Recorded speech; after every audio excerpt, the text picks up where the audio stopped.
Welcome back to the Lowdown, the throwdown where we go down on Lakers sports. With hockey season in full swing, we'd like to get a professional opinion on this weekend's games. We'll send it over to Matt Armstrong with Jeremy Donovan and Matt Solomon. Hey, thanks, Matt. I'm here with Jeremy Donovan, sports director and play-by-play man for WTOP. Joined alongside him is Matt Solomon, who was the former color commentary man for the Oswego Lakers on WNYO and now current sports director for WNYO. Gentlemen, thank you for coming through. Thanks, Matt. All right, so here we go. First off, Oswego dropped an early game to Elmira.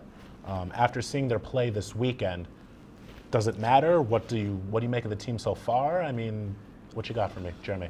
You have a lot of determination with this team. You have a lot of new guys coming in. They have something to prove. You have a lot of returners that were here last year when they dropped the conference final against Plattsburgh that want to make it back to that national tournament.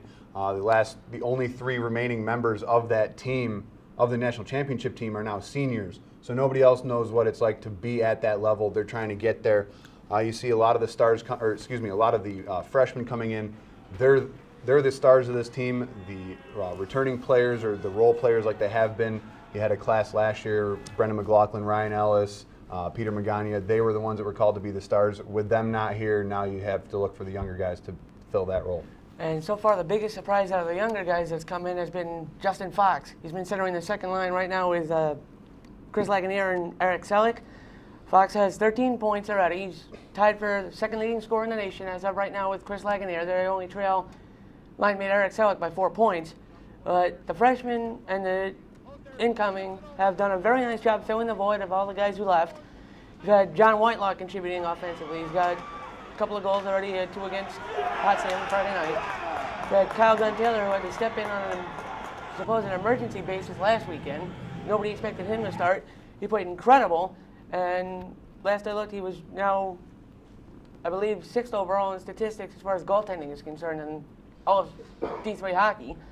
The guys have apparently been gelling very well over the last couple weeks. This is what Coach Gosick has expected, and he's impressed by what the team's done so far. All right, so let's roll with that gelling factor. You know, there was 12 incoming freshmen this year. With 12 players coming in, you would almost think it's almost a rebuilding phase. You know, you see that with any other professional franchise where it's a complete overhaul like that. It's labeled rebuilding.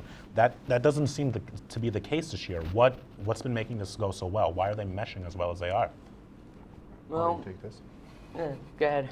It's out of necessity. You have 12 seniors leave. I believe 2 or 3 more players that didn't come back for whatever reasons. You have 14 new guys, 12 freshmen, 2 juniors. They need to be the returners need to be accepting of these new guys, or else you're not going to get very far. Past couple years, you have maybe 4 or 5 new guys. You can kind of give them a hard time. The freshmen, just making them carry the bags or whatever. You can't have that with this team. There's too many new faces. They need to mesh together if they're going to expect to win. Also, the biggest difference between this year and last year. Last year you had 12 seniors. They were there. They won the national championship. They were a big reason why you won the national championship. They became best friends, very close bond, and you lose. So they were less accepting of new guys.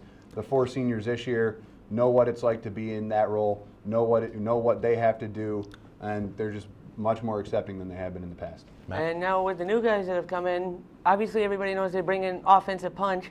Luke Moody, who came in at the start of the year, was, I believe, he registered something like 94 points his last year in juniors.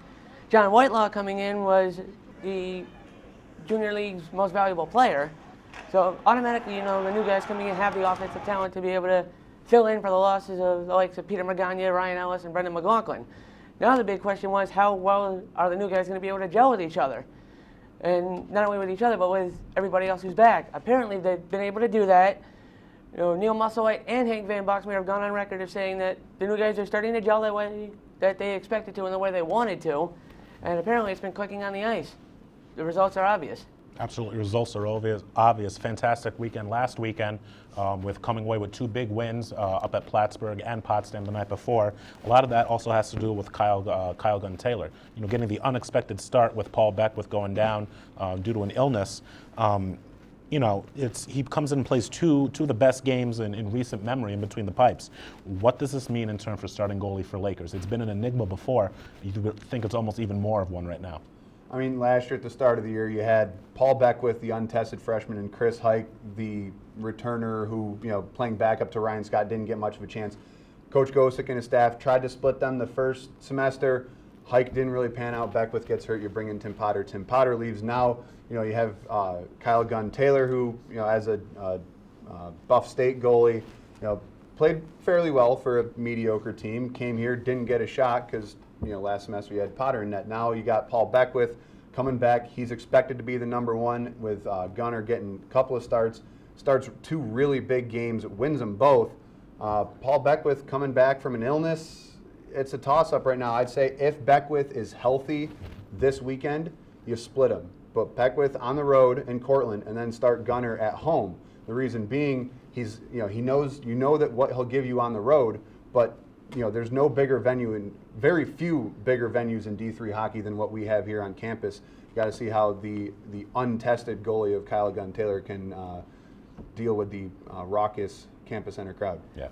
And now when the regular season started, everybody expected Paul Beckwith to have the number 1 job. He played like it through the first few games of the season. All of a sudden, he comes down with an illness before quite arguably the 2 biggest road games of the year. Kyle Gunn Taylor steps in, plays phenomenal, allows 3 goals in 2 games. His save percentage is over .930. Now the big question is, Beckwith comes back, if he's healthy and he plays like he has the first 4 games of the season, 5 if you include Royal Military, then there's going to be a goaltending controversy between him and Gunn Taylor. More than likely, they're going to do what they did last year, and they're going to, for the time being, split duties between Gunn Taylor and Paul Beckwith. And occasionally, maybe get Dan Jones, the 3rd-string goalie, a shot at it, because within the next couple of years, at the end of the season, Gunn Taylor is gone. He's going to graduate. Now the question is, you got Paul Beckwith for 2 more years. What do you do about your backup goaltender? You have to also possibly consider looking at Dan Jones somewhere down the line during the season to see what you have available to you for, for down the road. But for this year, right now, it's still Beckwith's job to lose, I think. He's still the number. I still believe when he's on his game and he's healthy, he's the number 1 guy. Gunner cemented himself this weekend, but now we got to see if he can carry it to the rest of the year. All right. Once again, we want to thank Matt Solomon and Jeremy Donovan for joining us here on Professional Opinion. They'll be through again next week, and we're going to toss it back over to the desk with Mike Toper, who's got some more news for you. Thanks, Matt. And quickly, we'd like to acknowledge 3 players that were named SUNYAC Players of the Week.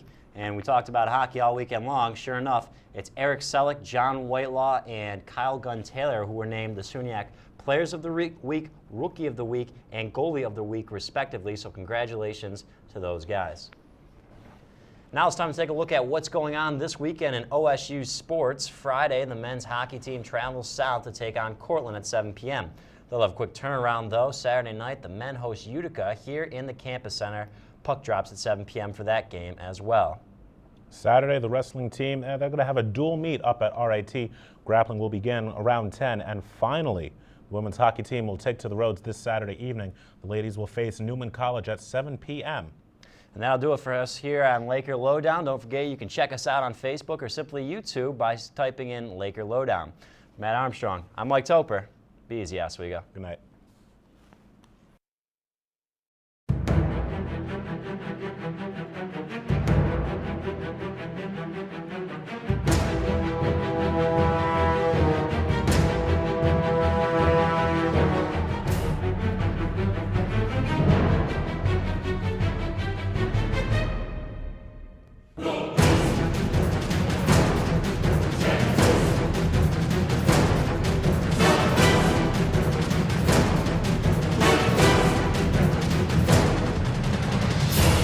Thank you.